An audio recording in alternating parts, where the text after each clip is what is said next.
이 시간에는 호르몬의 분비 조절 과정에 대해서 배워보도록 하겠습니다. 자, 호르몬의 분비를 조절하는 방법은 두 가지예요. 음성 피드백이라는 게 하나가 있고, 그 다음 길항작용이라는 게 하나 있거든요. 물론 의미상으로 약간 차이가 있지만 정확히 구분을 좀 했으면 좋겠어요. 자, 음성 피드백이라는 게 있습니다. 피드백이라고 하는 게 결과가 원인에 영향을 주는 거죠. 그래서 여기 지금 대표적으로 뭐가 나왔냐면 갑상샘에서 티록신이 나오는 상황을 얘기하고 있거든요. 자, 우리 호르몬 분비의 최고 중추는 간뇌의 시상하부예요. 간뇌의 시상하부가 명령을 내려서 누구에게? 뇌하수체 전엽한테 명령을 내리면 뇌하수체 전엽에서는 갑상샘한테 명령을 내리고 그럼 갑상샘에서 티록신이 나오거든요. 자, 그럼 거꾸로 볼게요. 갑상샘에서 티록신이 나오기 위해서는 뇌하수체 전엽이 갑상샘에게 어떤 명령을 내려야 하는데 그 명령을 내릴 때 보내는 호르몬의 이름이 뭐냐면 T, 사일로이드, 갑상샘이 사일로이드니까 사일로이드 스티뮬레이트 하는 호르몬 이렇게 되거든요. 그러니까 뇌하수체 전엽에서 TSH를 어디다가 갑상샘에 보내주면 갑상샘을 자극시키니까 갑상샘에서 티록신이 나오게 된다 이런 얘기예요. 그래서 이렇게 나온다. 그럼 뇌하수체 전엽은 왜 TSH를 분비를 했을까? 누가 명령을 했으니까? 최고 중추인 시상하부가 뇌하수체 전엽에게 명령을 보냈으니까. 그때 그 명령을 보내는 게 누구냐면 TSH를 릴리즈 시키는 호르몬, 그래서 TRH라는 호르몬을 시상하부가 뇌하수체 전엽에게 보내주니까 뇌하수체 전엽은 갑상샘을 자극하기 위해서 TSH를 분비하게 되고 그러면 TSH에 의해서 자극받은 갑상샘이 티록신을 분비하게 된다 이런 얘기죠. 근데 티록신이 자꾸 많이 나와요. 자꾸 많이 나오면 어떻게 될까? 반대로 돌아가서 위에 부분을 억제시켜서 TRH를 줄이게 되고 TSH를 줄이게 되고 그럼 얘가 또 줄어요. 줄어서 부족하게 되면 어떻게 되죠? 다시 촉진시켜서 많이 나오게 되고 그럼 또 많이 나오고 그럼 또 돌아가서 결국 어떻게 하려고? 티록신의 양을 일정하게 유지하려고 하는 걸 음성 피드백이라고 해요. 그래서 결과적으로 많을 때 줄여주거나 또는 적을 때 촉진시키거나 이걸 음성 피드백 반대로 조절하니까요. 일부 양성 피드백하는 호르몬들도 있는데 양성 피드백은 많을 때 더 촉진시키고 부족할 때 더 억제시키는 거. 이게 양성 피드백. 음성 피드백은 많을 때 억제시키고 적을 때 촉진시키고 이게 음성 피드백이라고 하겠습니다. 자, 그래서 보통 이렇게 표가 나와요. 이렇게 표가 나와서 이제 이 ABC는 요 시상하부 뇌하수체 전엽 갑상샘 중에 하나고 기억, 니은, 티록신이니까 여기 이제 호르몬이거든요. 그럼 여기 이제 호르몬이 될 거고 그리고 여기는 내분비샘이 될 건데 어떤 내분비샘이 이상이 생겨서 특정 호르몬이 너무 많이 나오는 경우를 얘기하고 있어요. 자, 이런 문제를 풀 때 되게 헷갈리거든요. 그래서 선생님은 이걸 추천합니다. 옆에다가 아예 우리가 알고 있는 순서대로 써놓는 거예요. 그래서 호르몬이 TRH가 먼저 나오고 TSH가 그 다음 나오고 그 다음이 티록신 나올 차례잖아요. 이렇게 정리를 해 두시고 그 다음 여기다가는 최고 중추인 시상하부를 적어 두시고 그리고 뇌하수체 전엽을 써놓고 갑상샘을 써놓은 뒤에 잘 보세요. 지금 티록신이 결과적으로 많이 나오는 상황이니까 셋 중에 하나가 과다하게 발현된 상황이거든요. 그래서 일단 티록신을 모두 증가 이렇게 표시를 해놓고요. 잘 보세요. 어쨌든 이거나 시상하부나 뇌하수체 전엽이나 갑상샘이 과다한 게 원인이니까 과다 발현된 게 원인이니까 그 원인에 해당하는 부분을 이렇게 동그라미를 쳐놓는다고요. 그러면 자, 이게 무슨 뜻이에요? 시상하부가 지나치게 발현돼서 TRH가 과다하게 많이 나오는 경우. 그 다음 뇌하수체 전엽이 지나치게 발현돼서 TSH가 과도하게 많이 나오는 경우. 이 경우는요. 갑상샘이 너무 발달해서 티록신이 너무 많이 나오는 경우가 원인이라고요. 그럼 얘가 원인이면 그 다음은 이제 마저 써주는 거야. 얘가 원인이면 여긴 나머지는 증가되겠죠. 이해되나? 그 다음 뇌하수체 전엽에서 촉진된 게 원인이라면 그 다음 증가될 거고 거꾸로 돌아가서 여기는 억제될 거라고요. 마찬가지 갑상샘이 너무 발현된 게 원인이고 나머지는 정상이라면 티록신은 너무 많이 나오니까 거꾸로 돌아가서 정상적으로 둘 다 억제되겠네요. 하지만 억제돼 있지만 TSH를 조금 보냈음에도 불구하고 갑상샘 자체가 기능이 촉진돼 있으니 티록신은 계속 많을 거고요. 그럼 계속 억제될 거고 지금 이런 관계를 그려볼 수 있어요. 그리고 나서 여기다 매칭하는 거예요.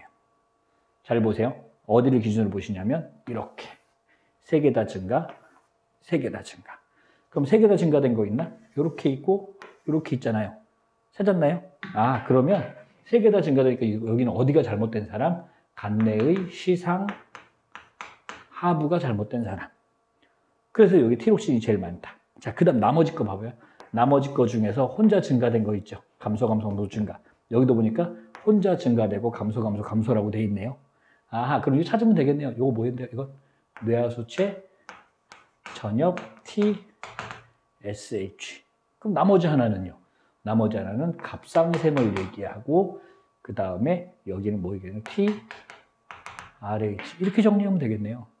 그렇게 어렵지 않죠? 이게 생각보다 이 표를 미리 그려서 원인과 결과를 판단해 놓으면 그럼 문제 풀 때 되게 유용하게 쓸 수 있어요.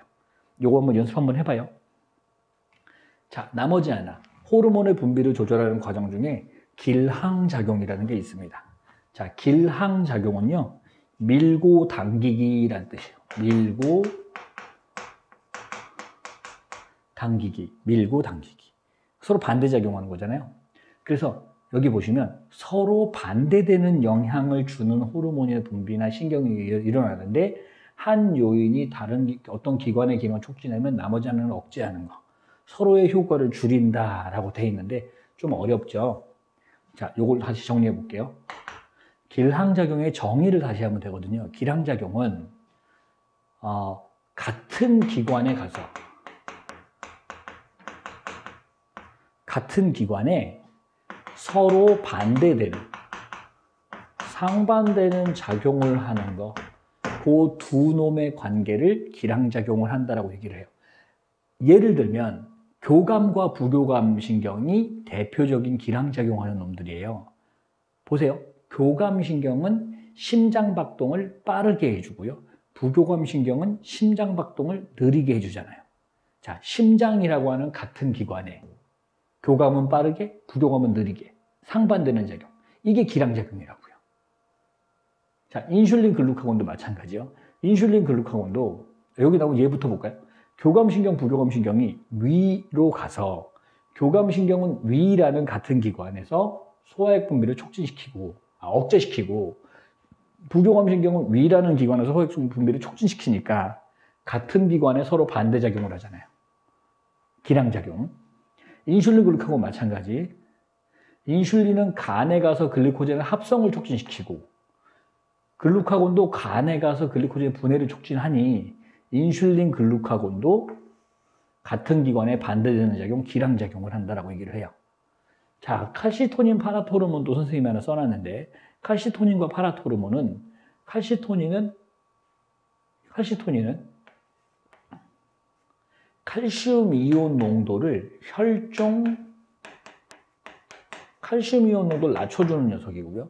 그 다음에 얘는 혈중 칼슘 이온 농도를 높여주는 녀석인데 표적기관이 뭐 여러 군데 얘기했지만 일단 뼈에 가서 칼시토닌은 뼈에다가 칼슘을 집어넣어요. 그리고 파라토르몬은 뼈에서 칼슘을 꺼내와요. 그러니까 같은 뼈에 가서 서로 반대작용을 하니까 길항작용이라고 얘기를 하는 거죠. 그래서 음성 피드백, 앞에서 배운 음성 피드백과 지금 배운 길항작용, 이 두 가지가 호르몬의 분비를 조절하는 방법인데, 자, 여기서 마지막으로 강조할 게 있어요. 특정 호르몬 하나를 분비할 때 이 호르몬의 분비량을 결정하는 건 음성 피드백. 그리고 분비가 된 이후에 효과가 반대인 두 가지 호르몬을 길항작용이라고 한다고요. 자, 다시 정리할게요. 음성 피드백하고요.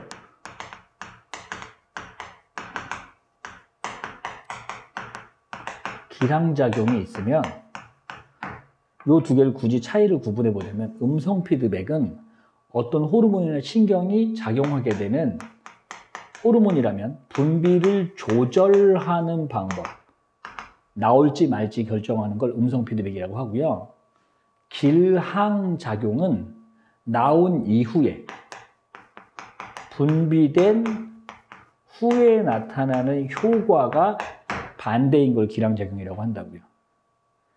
그러니까 여러분들하고 선생님하고 보면 여러분들이 학원에 나오죠.